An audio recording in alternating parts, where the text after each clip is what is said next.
Greetings lords and ladies, and welcome to the Westeros Vibe, where, in Schrodinger's Season 6, everything is, and is not a book spoiler, until Winds of Winter is released.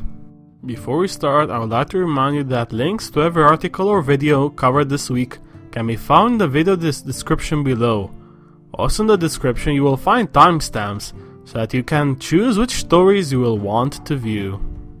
We start off right off the bat with an article about the first Season 6 episode. Game of Thrones Season 6 premiere, 3 winners and 7 losers from the Red Woman. The winners are some ladies, aka Brienne, Sansa, the Sand Snakes apparently, although after Season 5 I wouldn't call them winners in any situation. Hardline anti-immigration policy, as the Night's Watch are still anti-wildlings, and the God of Death, who claimed quite a few victims during the first hour of the show. The losers are other ladies, Daenerys mostly, Jon Snow as he is confirmed dead, Arya Stark, Tyrion who lost the entire Marinese fleet, the concept of prophecy, the people who hoped for Dorne to disappear into oblivion, and the book readers who may have received one hell of a Melisandre spoiler, and the Dorne storyline further butchered.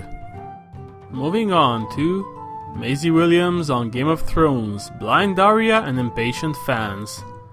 In the interview she talks about what blind training means for Arya and her evolution, acting blind and actually doing a fight scene. For the full answers and more, click the link below and read. Next up, more episode 1 news with how Game of Thrones pulled off Melisandre's dazzling subversive transformation. In the article, Jeremy Podesva describes the process of getting that scene done by overlaying Caris's face with prosthetics over someone else's body, not unlike how the Walk of Shame scene was made last season. Regarding her actual age, he said, "The idea there's an indefinite and indeterminate quality that she could be ancient.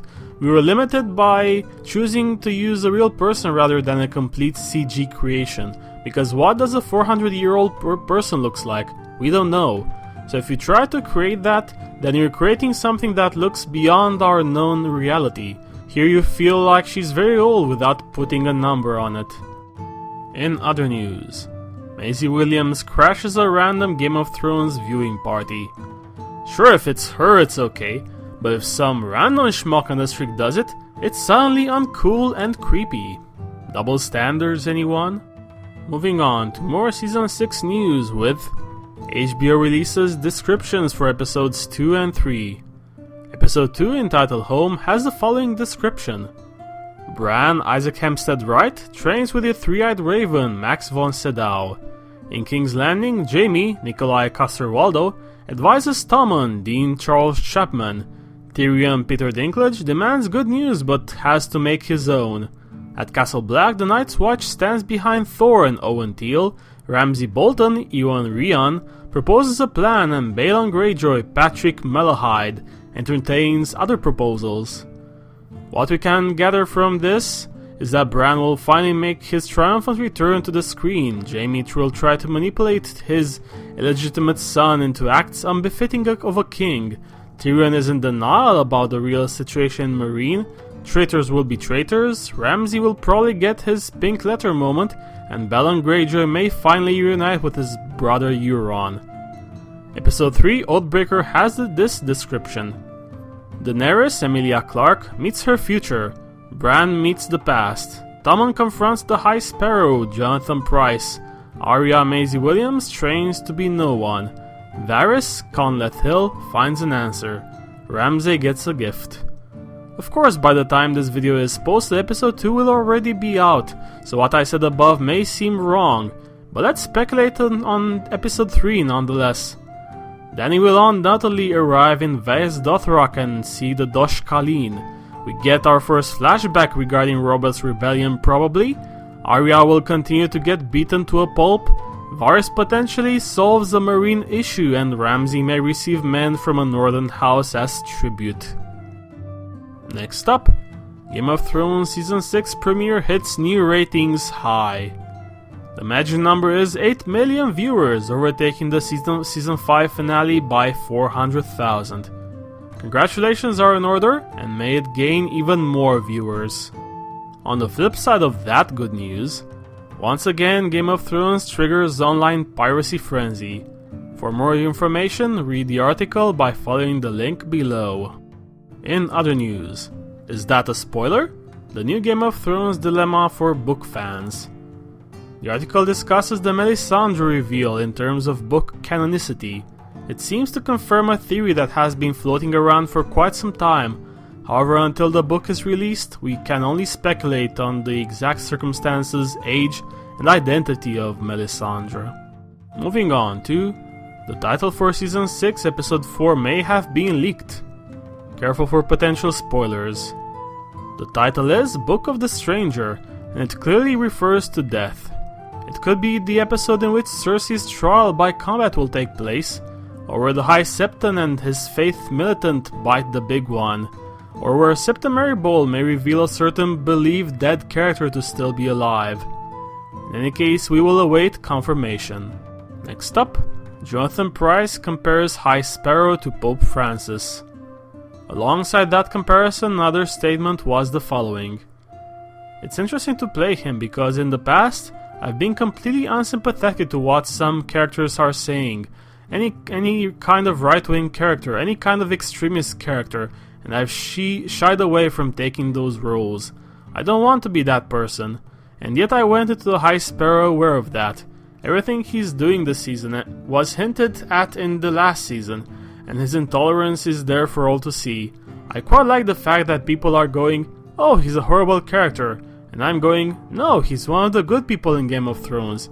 He's clearing out all the bad people. In other news, what the Mountain from Game of Thrones eats in one day is truly staggering. The entire description is in the article and it tallies up to about 10,000 calories per day. Part of his daily diet includes supplements, avocado, beef, sweet potatoes, 6 eggs, salmon, and much else.